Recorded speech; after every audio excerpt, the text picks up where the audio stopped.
Oliver and I were sitting in the City Hall registry office, right on the verge of signing our marriage license, when a phone call dragged him away. He left me with a single hurried sentence. Something urgent came up. Let's postpone the registration for another day. Then, he rushed out into the street. He left me entirely alone in a room, full of happy couples celebrating their unions. All because his precious childhood sweetheart had slipped down some steps and sprained her ankle. A moment later, a text message buzzed on my phone. Sophia's injury is pretty severe and I need to stay by her side. Let's reschedule tomorrow's wedding. I had lost count of how many times Oliver had abandoned me for Sophia Lockhart. This time, however, I didn't get jealous, throw a tantrum, or eventually compromise as I always used to. The clerk looked at me with a sympathetic expression and asked gently, "Mississippi, are we still moving forward with this?" I pulled out my phone and sent a text to the man who owed me a lifetime promise. Turning back to the clerk, I said, "Yes, we are," sitting on a lounge chair in the lobby. I stared at the reply on my screen. "Wait for me. I'll be there in 20 minutes. While I was lost in thought, my mother called. "Amy, you and Oliver have registered by now. Right. Come over to the Ocean View Hotel. Our families are having dinner together." Hearing her voice, my emotions remained remarkably flat. "Mom, we didn't register. Sophia sprained her ankle, and he went to the hospital to keep her company." I wasn't even that sad. It had happened so many times that I had simply grown numb to it. My mother immediately exploded with rage. Having been a powerhouse in the business world for decades, she hadn't lost her temper like this in years. "Reschedule. He thinks he can just change it whenever he wants. We've invited prominent family friends. Are all these people supposed to play house with him? If word gets out, doesn't he think about you?" She stopped abruptly, suddenly remembering my stubborn devotion and endless compromises over the past few years. Sighing deeply, she softened. "Amy, what do you think? Mom will respect whatever you decide." My calm facade cracked at my mother's words. I choked back a sob and hung up. Over the years, I had done many foolish things for Oliver and compromised on so many of my principles. We had met, fallen in love, and shared a beautiful life together in college. After graduation, since both our families were prominent locals, we started discussing our engagement. Everything went so smoothly that I once believed I was the happiest woman in the world. Until Sophia appeared. It started one day after we had planned a movie date, but the moment we met, a phone call dragged him away. From then on, being called away became a regular occurrence. He explained to me that his childhood friend had returned to the country and he had to pick her up. Her family had gone bankrupt. Her parents had died in a car crash, and she was left all alone in the world, a pitiful orphan. Her parents had been very kind to him when they were alive. Her name was Sophia Lockhart. From that day forward, Oliver was constantly summoned, and the time we spent together dwindled to almost nothing. He loved Lego sets. So, I once spent a fortune on a massive, limited edition one, spending over 2 weeks painstakingly assembling it before proudly presenting it to him. Seeing his joy made it all worth it. But whatever he liked, Sophia liked, too. She playfully begged him for it. And though he was reluctant, he gave it to her anyway. When I found out, I was heartbroken and wept in secret. When we next met, he explained, "She's an old friend, and it was hard to say no. Don't overthink it. I don't have any romantic feelings for her. I'll build one for you another day." And just like that, I let myself be coaxed. He was a good man, attentive and thoughtful to everyone. About 6 months into our engagement, we went hiking with some friends, and Sophia was among them. It wasn't the first time I'd met her, but it was the first time her true intentions became crystal clear. Halfway up the trail, the two of us lagged slightly behind group. Sophia suddenly lunged toward me in a seemingly accidental bump. Both of us tumbled off the steps and rolled down the rocky hillside. My arm throbbed in agonizing pain. Completely immobilized, I turned to look at Sophia in a mix of confusion and fury. Instead of showing remorse, she leaned in close and whispered in my ear, "Amy, if I say you pushed me, do you think Oliver will believe you? Who do you think he'll help first, you or me?" By the time Oliver and a few friends heard the commotion and rushed down, Sophia was already sobbing uncontrollably, tears streaming down her face. Amy must have been tired from the hike. She lost her footing and accidentally bumped into me. She even cast a fearful glance in my direction. I wanted to explain, but when I looked up at Oliver, I froze. He didn't believe me. He scooped Sophia up in his arms, looking down at me coldly. Amy, stop acting out. Right, because I had argued with him twice before over Sophia. Everything that went wrong was automatically my fault. Acting out. I never thought that cliché accusation would be hurled at me. That day, I watched him carry Sophia away until they vanished from sight. Our friends stood around awkwardly, offering scattered words of comfort. Amy, we know you're not that kind of person. Yeah, don't be angry. Oliver just saw that Sophia's scrapes were bad. Her hands were covered in blood. I shook my head. It's fine. You guys go on ahead. I'm heading down. One friend offered to accompany me, but I refused. There was no need to ruin their day. No one noticed that my shoulder was dislocated and my arm was a bloody mess. I endured the grueling pain as I made my way down the mountain alone and called for an ambulance. While waiting, my strength failed me, and I began to lose consciousness. The last thing I heard before slipping into darkness was a panicked voice calling out, Amelia, Amelia. I snapped out of my memories as the voice from the past blended perfectly with the voice in my ear. I looked blankly at the man standing before me, Alexander Thorne, the head of Thorne Enterprises. His parents had passed away early, but at a young age. He had not only protected his family's legacy, but had propelled Thorne Enterprises to staggering new heights, placing him at the absolute pinnacle of high society. Our acquaintance was a stroke of fate. After graduating from high school, I had gone to visit my grandmother in the countryside. There, I unexpectedly saved his life during an accident and stayed by his side while he recovered. Before leaving, he gave me his private contact information, promising that he would fulfill any request within his power, unconditionally, whenever I needed it. Since then, our families interacted occasionally, and we crossed paths frequently, gradually becoming close. When did we drift apart? It seemed that ever since I confessed to my family that I was with Oliver, we hadn't seen each other once in nearly 3 years. When I texted him earlier, I had been incredibly anxious. After all, he was notoriously aloof and unpredictable, sitting high above everyone else. But looking across our entire social circle, he was the only one I could think of. The Brooks family wielded massive influence. No one else would dare marry me under these circumstances. I hadn't even known if he'd changed his number, or if he still remembered that promise. Now, looking at this elegant, strikingly handsome man in his bespoke, tailored suit, looking as though he had rushed over mid-business meeting me, eyes welled with tears, blurring my vision, I thought I heard Alexander sigh softly as he reached out to gently brush away a tear clinging to my eyelashes. Why are you crying? Didn't you call me here to get married? Regretting it already.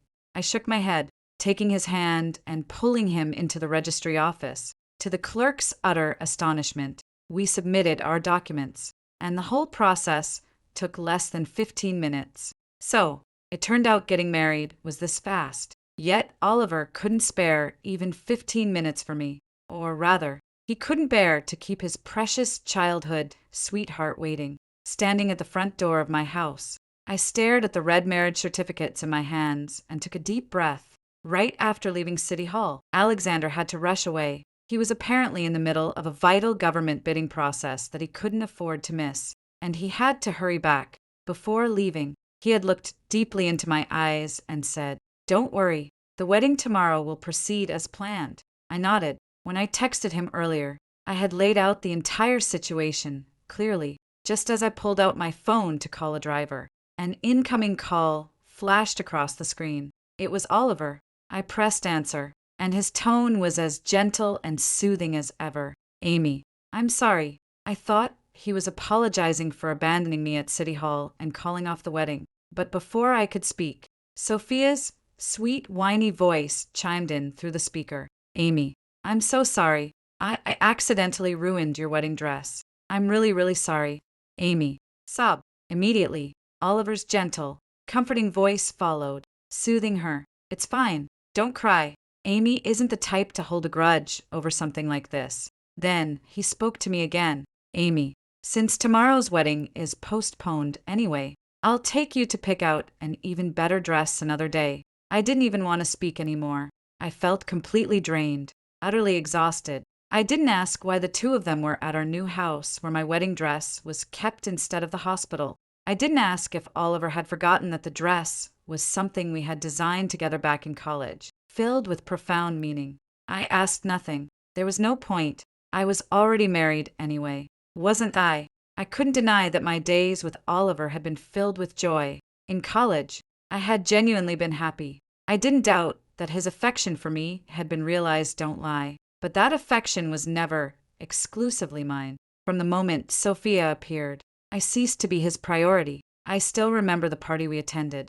Not being a heavy drinker, I felt a bit tipsy after a few glasses and stepped out to the restroom. When I returned, I caught a drunken declaration from inside the room. Oliver, I won't marry anyone but you in this lifetime. The room fell dead silent at her words. Everyone knew Oliver was already engaged. So, a few friends quickly cracked jokes to change the subject. I stood outside the door, holding my breath as I waited for Oliver's response. Instead, I only heard his warm, solicitous voice instructing the others. I'll go get some hangover soup. Sophia is going to have a headache later. Take care of her for a moment. Guys, I couldn't describe what I felt at that moment. Disappointment, heartache. It didn't matter anymore. I had been pampered and spoiled since childhood. Yet, the greatest pains and grievances of my life had all been dealt by Oliver. Looking back, my endless compromises and retreats seemed like a form of madness. A love that wasn't meant for me alone. An affection that wasn't exclusive. I didn't want it anymore. It's fine, since it's ruined. I don't want it anymore. Just throw it away, I said, my tone flat and devoid of emotion. Oliver froze on the other end. No jealousy, no complaints, none of the arguments he had anticipated. He should have felt relieved, but for some reason, a sudden wave of panic washed over him. Is there anything else? I asked, unwilling to drag out a pointless conversation. Oliver opened his mouth, but only a heavy silence came out before he muttered, "No, nothing else," just as I was about to hang up. Sophia's voice drifted through the line in the background. "Oliver, look, is it okay if I pack these clothes for you?" I ended the call expressionlessly, hearing the click of the disconnection. Oliver stared at his screen, his anxiety deepening. He looked up, his eyes flashing with displeasure as he glared at Sophia. "You don't need to pack my clothes," he added. "I'll allow you to the airport and get you settled, but then I'm coming right back." Tears immediately welled in Sophia's eyes. "Oliver, I only have you left. Are you going to abandon me and cast me aside?" Too, Oliver's expression softened. "I won't stop looking after you, Sophia, but you need to learn to be independent. Once I drop you off, I have to get married. If it weren't for your urgent injury, I would be making her my wife tomorrow." A flash of sorrow crossed Sophia's eyes, quickly replaced by a fierce determination. Seeing a sleek black Maybach pull up right in front of me, I blinked and stepped to the side in confusion. The car stopped, and a middle-aged chauffeur around 40 stepped out, walking toward me with a genial smile. "Miss Vance," I nodded. "And you are." As it turned out, Alexander had sent his private driver to take me home. A spontaneous smile touched my lips. Perhaps this marriage wouldn't be so bad after all. The moment I stepped through the door, my mother greeted me with a furious, disappointed lecture.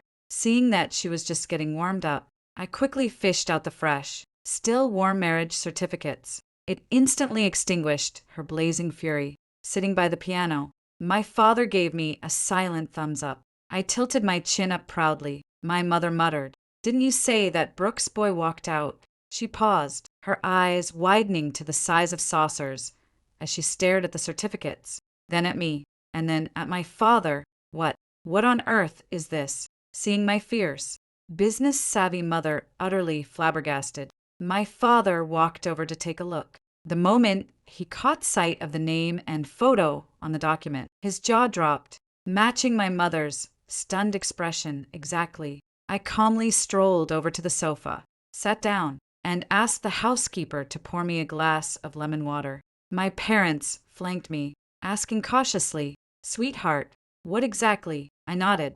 "Mom, Dad, I'm not marrying Oliver anymore. I would never chase after him, get jealous, or throw tantrums again."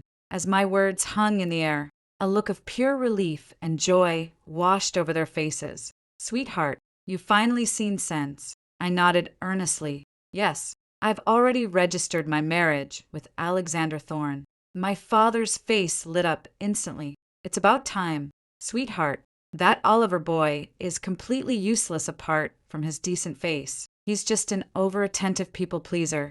I've hated him for ages." My mother waved the certificate. "But, sweetheart, what about tomorrow's wedding?" I looked up at her. "The wedding is still on tomorrow. The ceremony had to happen. The Vance family had been in high society for a century. Our reputation couldn't be ruined because of this." After graduation, I hadn't joined the family business, spending years humbling myself to chase after him. Fighting and acting jealous had already been humiliating enough. After dinner, I organized the betrothal gifts sent over by the Brooks family. Oliver had truly cared about our wedding. The gifts were magnificent pieces he had selected with meticulous care. He had put so much effort into it, yet, in the end, he still abandoned me for Sophia. My phone buzzed. I opened it to find a message from Oliver. The October night air carried a crisp chill. The sky was blanketed in a sea of stars, and a gentle breeze drifted by, carrying the pleasant fragrance of the courtyard's lush greenery and blooming flowers. I opened the front gate. At a glance, I saw the man standing beneath the warm glow of the streetlight. He looked exactly as he had when we first met, strikingly handsome with a clean, refined aura. When he saw me, his eyes instantly lit up. "He really is handsome," I thought to myself with a quiet sigh. He truly deserved to be the man I had loved for so many years.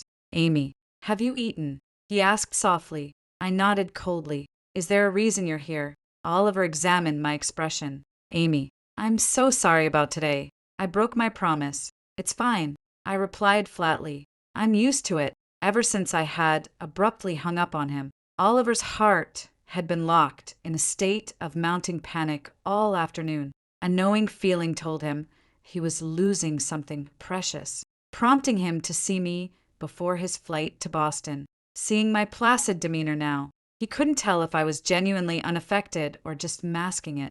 After a moment's hesitation, he ventured, "Amy, are you angry with me for leaving you alone at City Hall and postponing the wedding?"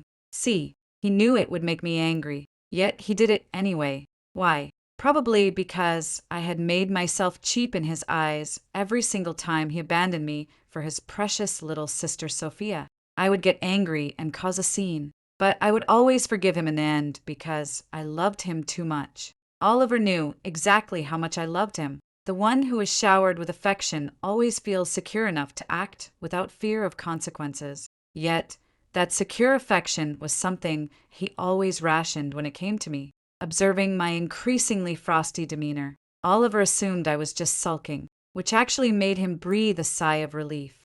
A secret look of satisfaction flashed in his eyes. If I was just angry, a quick explanation and a bit of coaxing would fix everything. Oliver reached out to gently ruffle my hair, withdrawing his hand just as I tried to pull away. "Amy, Sophia's ankle injury is critical. She needs treatment from a specialist in Boston. And time is of the essence. She has to undergo surgery within 48 hours, or there could be permanent damage. That's why I have to go with her." A mocking smile touched my lips. "What? Is the rest of the world empty? Are our assistants and nurses all dead? Are you the only person capable of accompanying her? Can you completely disregard our wedding for this?" A flicker of disapproval crossed Oliver's features. "Amy, you're the only one in my heart. Stop making a scene. I truly just view her as a younger sister. She'll be all alone in a foreign country, and I wouldn't feel right leaving her like that. Once she's settled, I'll return immediately. I promise I'll make it up to you with an even grander wedding when I get back." I desperately wanted to ask him if he had any idea what postponing our wedding for Sophia would do to me. But before the words could leave my mouth, his phone rang. It was Sophia, her custom ringtone, back when we were dating. Sophia had bragged to me about having a unique ringtone. When I brought it up to Oliver, he had brushed it off, saying, "Amy, she set that herself back in high school when she grabbed my phone. Why don't you set one, too? That way, I'll know it's you the second it rings." Back then, it hit me how early she had embedded herself in his life. In Oliver's world, Sophia could freely touch his phone.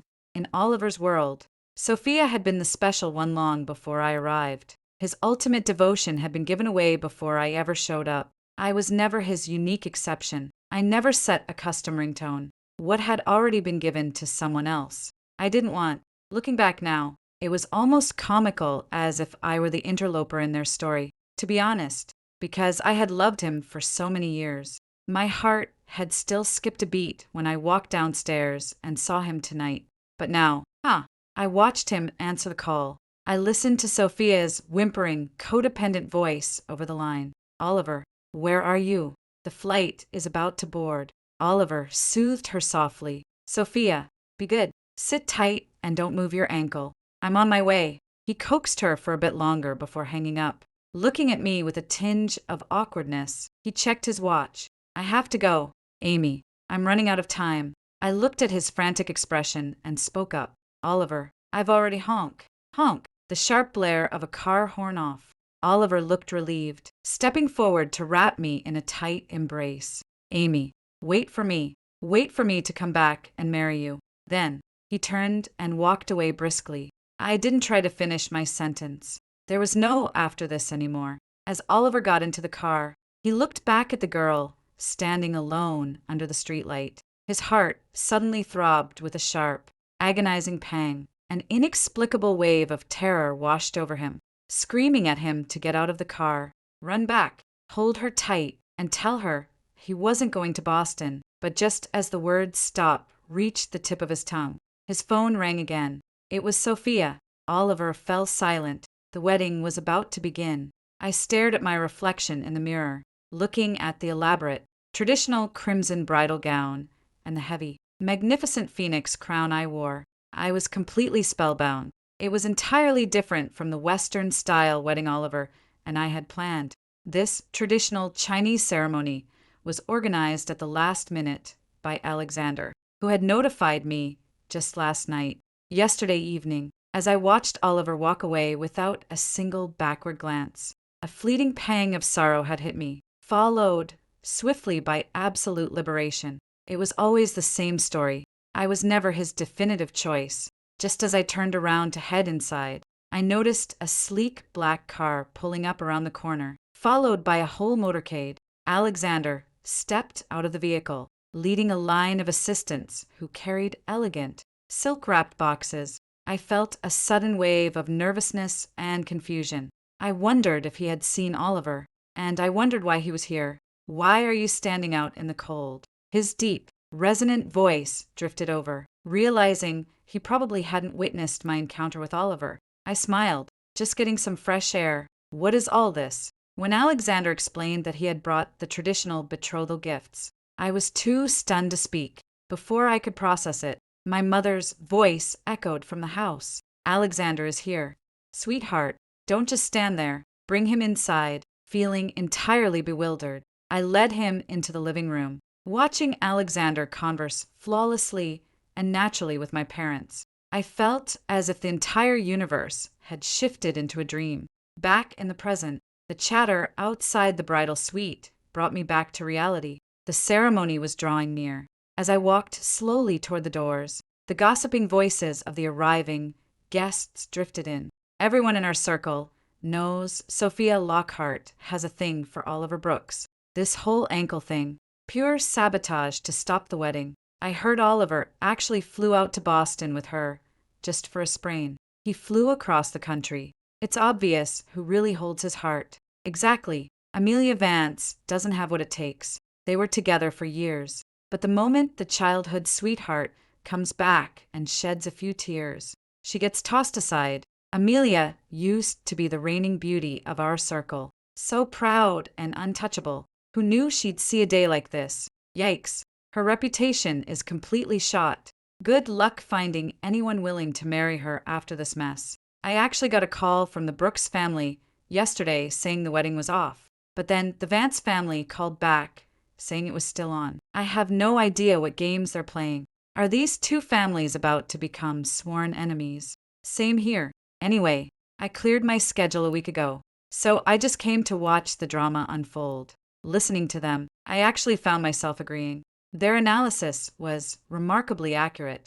The audience always sees the game most clearly. As for me, Oliver didn't care about any of this. He had no idea how deeply humiliating and agonizing it was for me to face high society after he unilaterally delayed our wedding for Sophia. It was time when I stepped out. I came face to face with the gossiping guests, realizing they were standing right outside the bridal suite. Their faces turned bright red, and they quickly stammered out, "Happy wedding day." I smiled softly and replied, "Thank you. I truly meant it." They had helped me see with absolute clarity what a fool I had been. The guests had no idea that the groom had been replaced. They were all waiting on the edge of their seats to see how I would salvage the disaster. But the moment Alexander Thorne walked out wearing the matching crimson groom's robes, the entire venue gasped. The room fell dead silent for a fraction of a second before erupting into a frenzy of whispers. Then, his crisp, commanding voice echoed through the microphone, instantly silencing the clamor. "Today, the man marrying Amelia Vance has been, and always will be me, Alexander Thorne." Is that understood by everyone present? The surrounding guests quickly nodded, shouting out congratulations and blessings in unison. The ceremony proceeded flawlessly. This date, October 20th, was a day Oliver and I had picked out together. I had once believed it would be the happiest day of my life. But Oliver, today I got married and the groom wasn't you. I stole a glance at Alexander standing beside me. I had truly found an extraordinary husband. After the vows, I went backstage to change into a modern reception gown. After that, I was swept into a whirlwind of socializing. My feet ached terribly, and though I didn't drink much, the champagne was starting to go to my head. By the time the reception finally ended, Alexander practically carried me back to our bridal suite. I didn't even have the energy to think. Exhausted, I took a long, blissful bath and collapsed onto the bed, completely paralyzed. Who knew getting married could be so utterly draining? The sound of the bathroom door opening startled me. I saw Alexander walking out, slipping into a silk robe. I sat up abruptly, completely forgetting that there was another person in the room and that he was my new husband on our wedding night. My cheeks flushed a furious crimson as he approached the bed. I sneaked a glance and felt a wave of relief, seeing he was modestly covered. My hands instinctively gripped the bed sheets tighter as he drew closer until I could feel his warm breath tickling my burning ear. A soft chuckle vibrated in the air, and I snapped my head up, crashing straight into eyes dancing with amusement. He gently pried my fingers away from the fabric. "Don't grip so hard, you'll hurt your hands."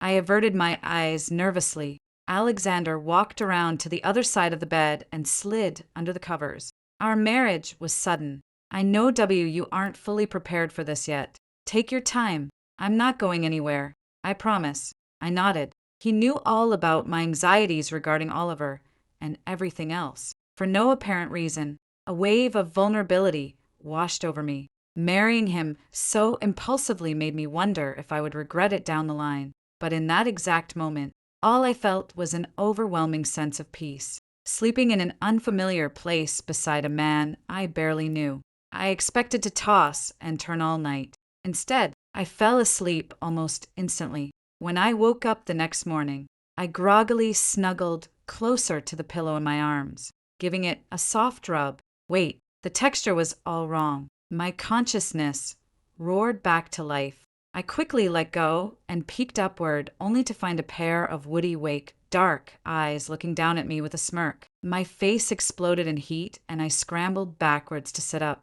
I'm so sorry. I'm so sorry. I'm a terrible sleeper." Alexander reached out and ruffled my messy hair. "It's fine. No need to apologize. We're husband and wife. After we finished getting ready, Alexander looked at me and said, "Come on, let's go take a look at our house." Without thinking much of it, I followed him. To my absolute delight, our new estate was located directly adjacent to my parents' property. I was ecstatic, running around the first floor, exploring every nook and cranny. Alexander stood by the sofa, watching me with a tender smile. I had assumed that letting go of Oliver would leave me devastated for a long time. But the truth was that my affection for him had been eroded over 1,000 tiny instances. Letting go brought nothing but a profound sense of relief.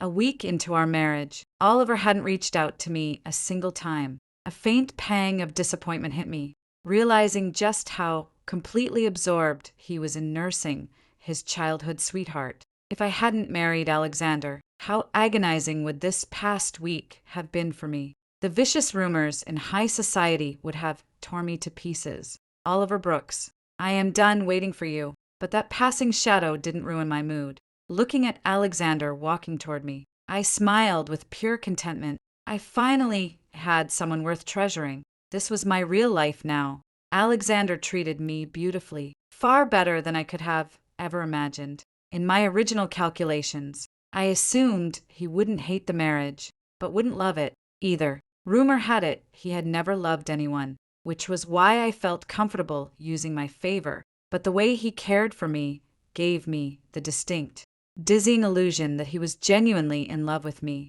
Standing outside his study, watching him pore over corporate documents, I finally called out, "Alexander, what is it?" "Amy, did you agree to marry me just to fulfill that old promise?"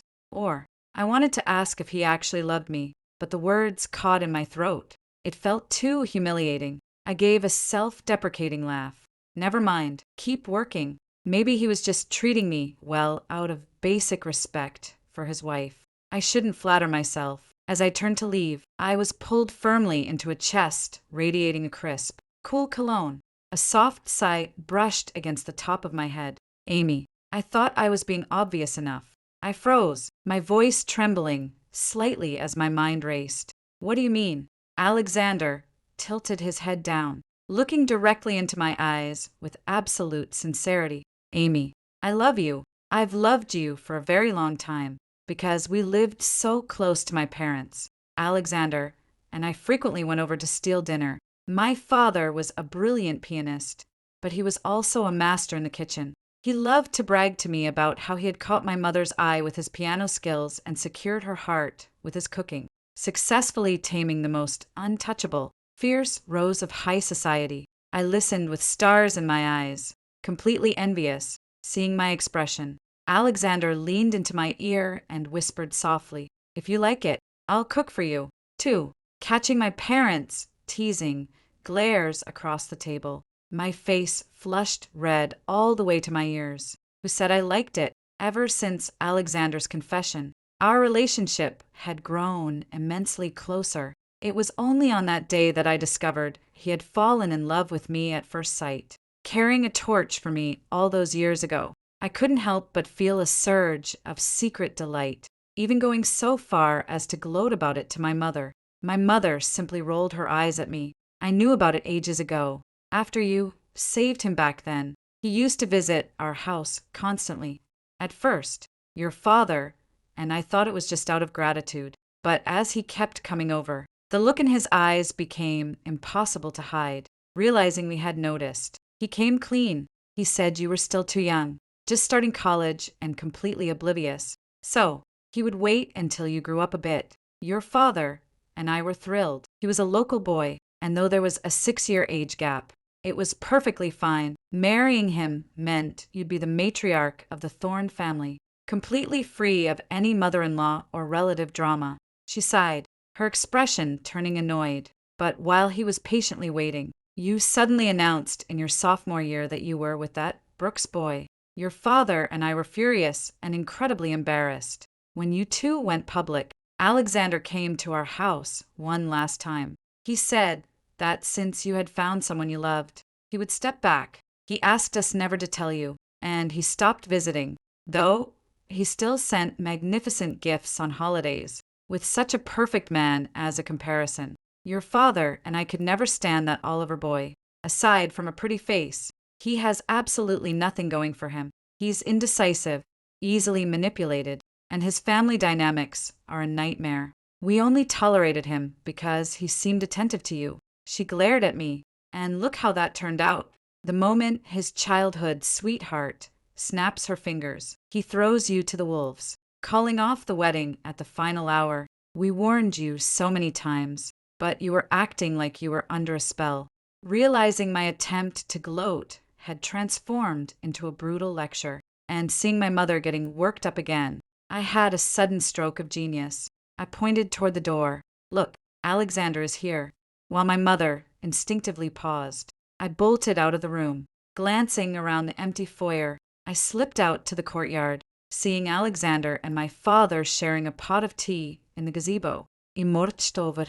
Without saying a word, I grabbed his hand to pull him away. Though confused, Alexander immediately rose and followed my lead, throwing a quick glance back at my father, who simply waved us off with a grin. I wrapped my arms snugly through his, sensing my slight dip in mood. Alexander asked softly, "Did she scold you?" I shook my head, unsure of how to explain the depth of what I had just learned. He wrapped his arms around me, pulling me into a protective embrace. But right at that moment, a furious, trembling voice shattered the quiet. "What do you think you're doing?" I turned around to find a travel-weary Oliver standing there, staring death stares at Alexander's arm wrapped around my waist. I remained silent, taking in the heavy bloodshot veins in his eyes and the delicate, fragile form of Sophia standing right behind him. I buried my face deeper into Alexander's chest, refusing to look at them. Alexander held me tight, casting a mocking glare at the duo. "What I do with my time is none of your business, Mr. Brooks." Oliver stepped forward, reaching out to rip my hand away from Alexander, but Alexander deftly swerved, shielding me completely from his reach. Oliver's hands were shaking violently as he forced himself to stand between us. "Amy, don't be afraid. I'm here." He desperately tried to steady his breathing. "Amy is my fiancé. For Mr. Thorne to hold my fiancé like this. Don't you think you owe me an explanation?" Looking at the man who claimed to protect me, a wave of profound irony washed over me. For the past year, whenever Sophia and I had a conflict, he had stood in this exact posture, shielding Sophia while lecturing me. "Amy, stop acting out. Amy, apologize right now.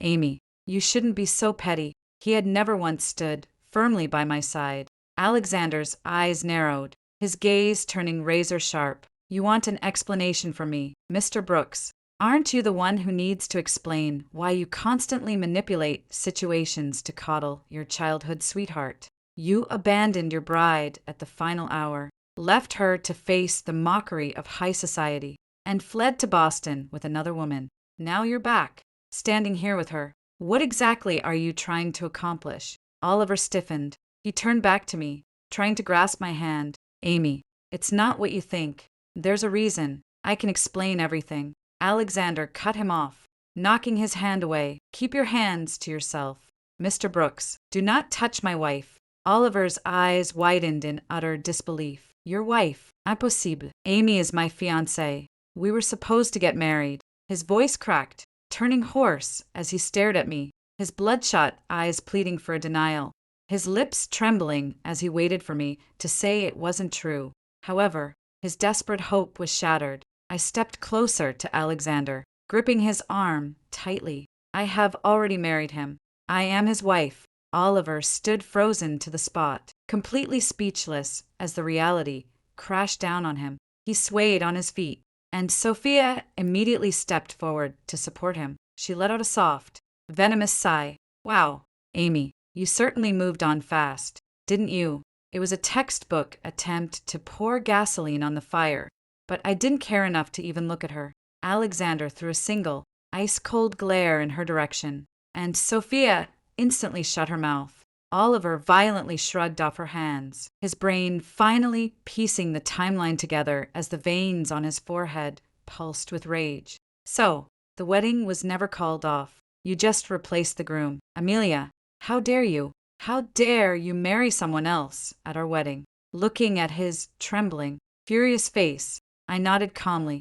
Yes, I got married while you were playing savior to Sophia in Boston. My wedding went on. A whole week had passed without a single call or text from him. If he had contacted a single person back home, he would have known. If he had cared even a fraction about what I was going through, he wouldn't be finding out just now. But he didn't. He was across the ocean, pouring his entire soul into worrying over his childhood sweetheart.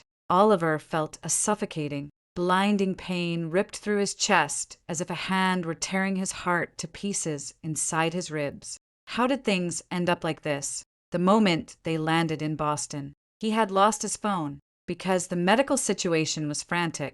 He hadn't had time to get a new local SIM card, relying entirely on a temporary number. He had thought about calling me, but he was constantly interrupted by Sophia's medical emergencies. He knew I would be furious. He had already resolved that once Sophia's ankle was taken care of, he would fly back and throw me an even grander, more spectacular wedding to make up for the grievance. He believed that since I loved him so deeply, he couldn't keep me waiting forever, and he would give Sophia a final sum of money to cut ties for good. He was entirely convinced that I would always be there waiting. Between the sudden shock, the exhaustion of jet lag, and the sheer panic, Oliver's vision went black and he collapsed straight onto the gravel path. The Brooks family driver, who had been waiting nearby, rushed over to help Sophia hoist him into the back of their car. Without looking back, I held Alexander's hand as we walked back inside. Amy, this is the first time you've ever taken the initiative to hold my hand. Hearing the deep, joyous rumble of his voice, my ears turned pink, and I muttered through gritted teeth, "What, am I not allowed to hold it?" His smile widened, filled with absolute devotion. "You are. Only you." Once we were back in our house, I questioned him about what my mother had revealed. Alexander nodded without hesitation. "Back then, I thought to myself I had hovered around you for a whole year, and you hadn't shown a shred of interest. I figured I just wasn't your type." I shook my head vigorously. "No, I just never dared to have such wishful thoughts about you. You were this untouchable tycoon. I never imagined you could actually like me." Alexander laughed softly, pulling me close. "As long as you don't dislike me, we have all the time in the world." That evening, I learned another secret. The person who had actually rescued me at the bottom of the mountain after my fall was Alexander. He had played the silent guardian all along. A few days later, word traveled through our social circle that Oliver had been hospitalized with a severe, unyielding fever. I assumed I wouldn't have to see him for a long time until one afternoon. Our housekeeper mentioned that a man had been standing outside our gates for hours, begging to see me. I nodded. "Bring him in. Something's needed to be cut clean." Looking at Oliver's flushed, gaunt face, it was obvious he was still burning with a fever. I gestured for him to sit down. "What do you want to say?" Oliver licked his dry, cracked lips. "Amy, please listen to me. I don't love Sophia. I only looked after her because her parents were incredibly good to me before they passed. She has no one else. I truly only see her as a sister. You're the only one I love. Amy, it's always been you." I let out a long sigh and poured him a glass of water. "Oliver, a man is judged by his actions, not his hidden thoughts. The one who abandoned the marriage license was you. The one who left me to face the public humiliation was you. The one who chose to fly to Boston with Sophia was you, whenever Sophia and I had a conflict. The one who automatically scolded me and demanded I apologize without looking at the facts was you. The one who left me bleeding and broken on that mountain while carrying Sophia away was you. And even today, walking into my married home like this, have you given a single thought to my situation? If Alexander were a jealous, vindictive a man, do you have any idea how miserable my life would become because of your little stunt today?" Oliver froze, his voice cracking. "I'm sorry. I just desperately needed to see you." He leaned forward, his eyes wild. "He doesn't treat you right, does he? Divorce him. Amy, please get a divorce and marry me. We can start over. It'll be exactly the same." I looked at him, realizing the fever must have completely melted his brain. "You're completely delusional. I am living an incredible life right now. I will never divorce him. If I hadn't left, you would be my wife right now. Mine, he whispered hoarsely. I stood up, signaling the end of the conversation. Marriage isn't a game. Oliver, leave. We are entirely over. He refused to move, his voice turning raw and laced with a sudden, vicious bitterness. Is Alexander really such a saint? You chose to believe a man you barely know over me after everything we've been through together. You don't trust me, but you trust him. I looked down at him, delivering every word with absolute finality, regardless of whether I trust him or not. I will never trust you again. From the moment Sophia Lockhart returned, you have never once chosen me with absolute certainty. Whenever a choice had to be made between the two of us, I was always the one left behind. From dresses, bags, and jewelry to your time, your promises, our college-designed wedding gown, the ceremony, and ultimately, your entire person. Though the storm had passed, the phantom ache of those old wounds made my eyes sting. Do you have any idea how many times I was pushed aside and forgotten by you? I had actually trained myself to be used to it. So, save your breath, Oliver. Go back to Sophia, or go to anyone else you want. Just stay far away from me. I didn't care when or how he finally left. When Alexander came home that evening, I recounted the entire meeting to him. He listened quietly, showing no anger or surprise, merely offering a soft murmur of understanding. I looked at him in confusion, wondering why he wasn't asking more questions. Seeing my expression, he offered a tender explanation. Amy, I know your character. The moment you texted me to come to City Hall, I knew you were entirely done with him. You would never look back. I blinked, touched by his absolute faith in me, before a sudden smirk broke across my face. I see, but Mr. Thorne, you're holding your corporate brief upside down. Alexander stiffened for a split second before a rare sheepish A across his face. He flipped the documents right side up and laughed along with me.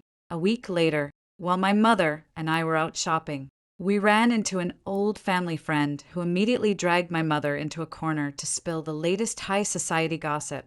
Supposedly, after Oliver recovered from his fever, he locked himself in his penthouse, drowning himself in alcohol and refusing to see anyone until someone sent an anonymous audio recording straight to this phone. The recording revealed that Sophia's ankle injury was never severe to begin with. She had bribed the hospital staff to forge the medical records. Oliver had a catastrophic confrontation with Sophia, completely cutting off all financial assets he had allocated to her and effectively blacklisting her from every major industry in the country. Sophia hadn't even finished her degree abroad. Without a diploma and facing a total industry ban, she was currently reduced to struggling for basic survival.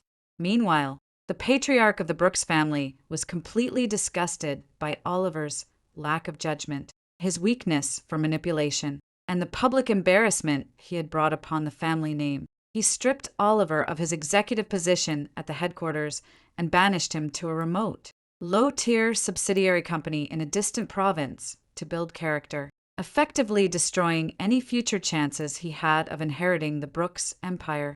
I never expect Ed to see him again his departure, but fate had other plans. We crossed paths at a major charity gala. I was attending as Alexander's wife. The grand hall was crowded and suffocating, and since Alexander was caught in a vital ring of corporate networking, I stepped out to the terrace to catch my breath. Before long, a shadow fell over me. Oliver was standing beside me. He had lost an alarming amount of weight, his features sharp and completely drained of vitality. Amy, I'm leaving the city in 2 days. I only came tonight because I needed to see you one last time. I see. Safe travels, I replied politely. Oliver's eyes swelled with thick tears, his voice breaking into a ragged whisper. I've spent every single night thinking about everything. I was so incredibly wrong. I put you through so much unwarranted humiliation and pain. I'm so sorry, Amy. I'm so sorry. I nodded slowly. It's fine. It's all in the past now. Is that all you wanted to say? Oliver bit his lip, a silent sob racking his chest. Yes, a long, heavy silence settled between us. Back in college, The two of us could talk for hours without a single pause. After graduation, the rare moments we had alone were filled with me talking endlessly while he checked his phone. Now, I had nothing left to say, and he had no right to speak.